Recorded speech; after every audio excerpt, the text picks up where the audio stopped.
So in this video, I'm going to show you my first real all-grain brew day with the new brew in a basket, brew in a bag type of thing that I kind of copied from High Gravity Brewing. Oh yeah, and one more thing, I'm kind of proud of this. Started the water to heat up at 10 a.m. It is now just before 2 p.m. Everything's cleaned, everything is done, everything's fermenting, and I was technically done with the brew day 2.5 hours into starting the hot water. 5,500 watt element kicks ass. It's awesome. That guy right back there, if I want to do a small batch, I'll do that. But I might be selling that pretty soon. Gotta change too many things on it, so to make it work. This thing, double crush, everything. It was 2.5 hours for an all grain batch. Even with an hour mash, heating up, a boil, and then I was going right off of it, going into the fermenter. Then it was cleanup time, 4 hours, and I was actually taking my time and cleaning everything 100% with PBW, and then sanitizing and then putting it all away. So, mashing at 149. Right now, I have everything heating up, and we are going to be, I found this all out by using brewinabagcalculator.com.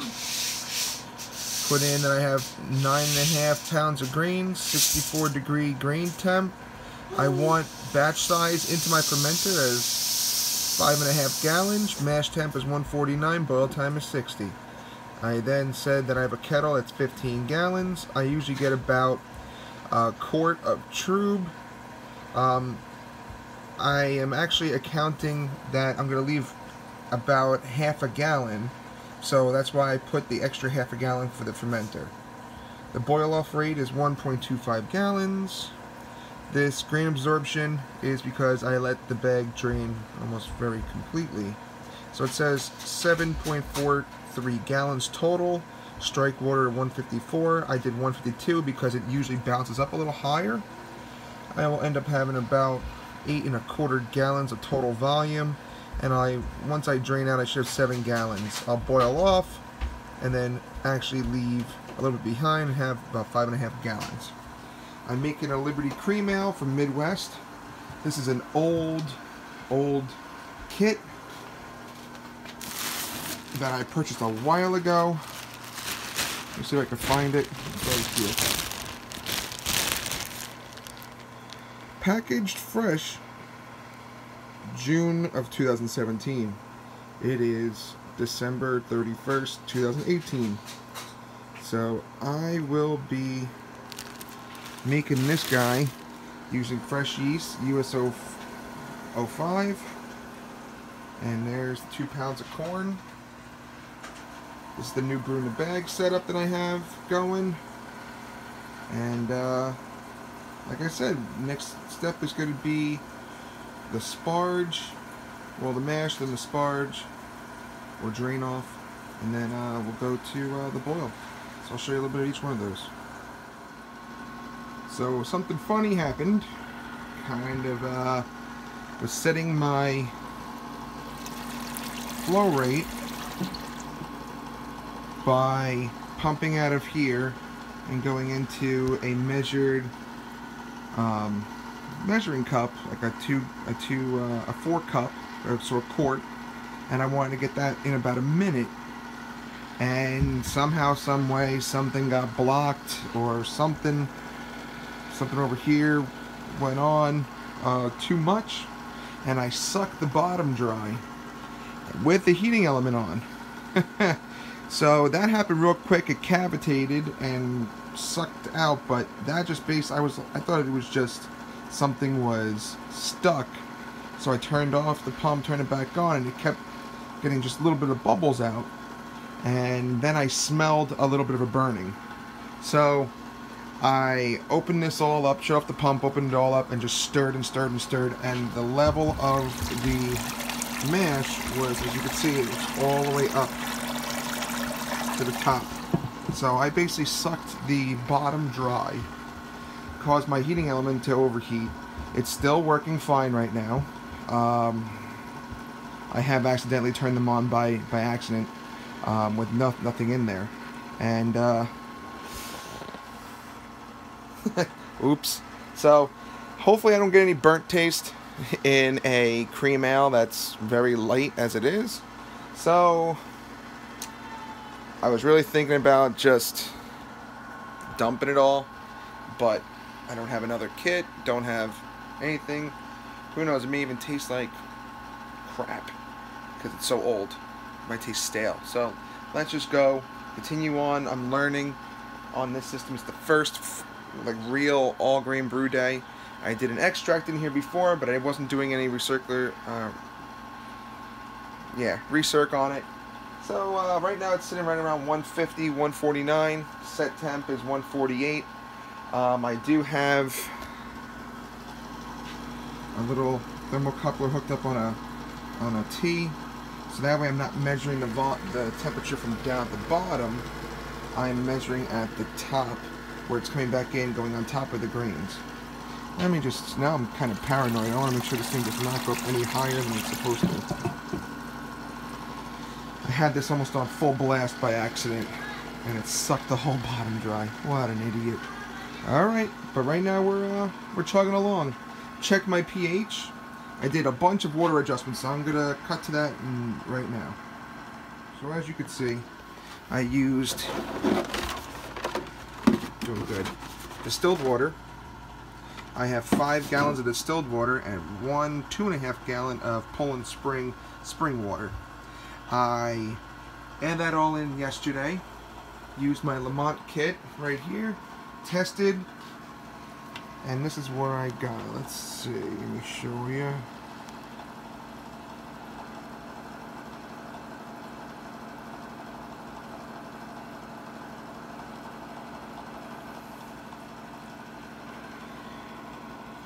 Chloride was 20, sulfate was 0, well, not detectable. The all is actually alkalinity. Total alkalinity was 25. Total hardness was 20. Calcium 10, magnesium 10, sodium 13. I plugged those all in to Brewer's Friend Advanced Water Calculator, and I went with a light beer malty, and I decided to add a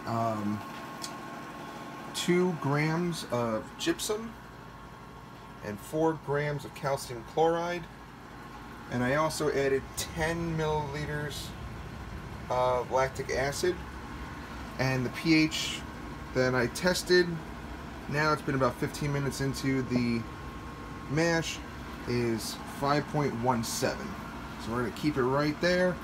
Everything's looking great. Sitting right around 150 for mash. I'm just going to keep an eye on not sucking the well dry on this bad boy. So, constantly checking. Alright. Back when I pull up this this basket, see how heavy this thing is. It's only 10 pounds of grain. We'll see. So we're on to the boil.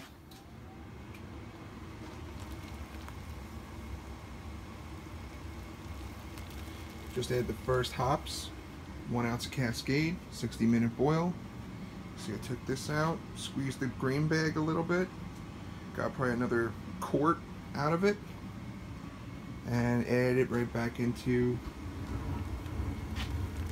the kettle. So, gonna go for 60 minutes.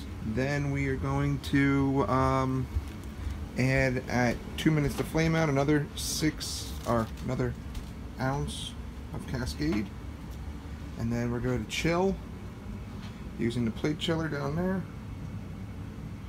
and go directly into a bucket. Alright, see you after we're done, and maybe we even do I'm going to take January off drinking, no beer meetings, no nothing, reset the body a little bit, and then come back and have a tasting in about, hopefully next time you see this this video. Have a good one. So now the boil's done. I ran the pump with the hot wort running through it and recirculate back into the pot. I am now going through the chiller, which I washed with PBW, sanitized, let it sit, overheat here. I then used my Mark II keg washer pump, it's a pond pump, inside the sanitizer bucket, and I used my other silicone tubing to push the sanitizer up and through both sides of the chiller.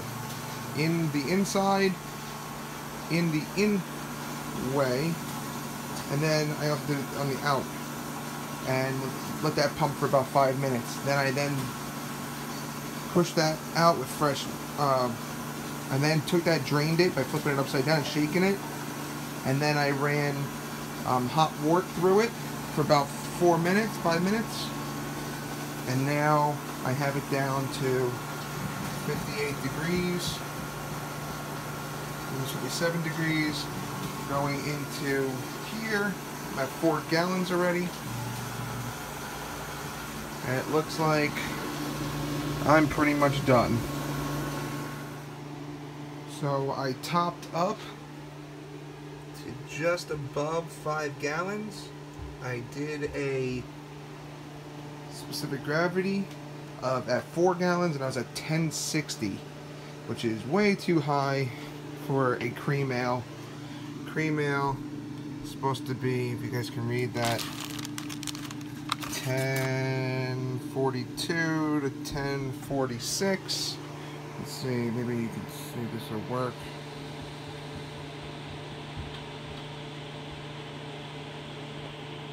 So right now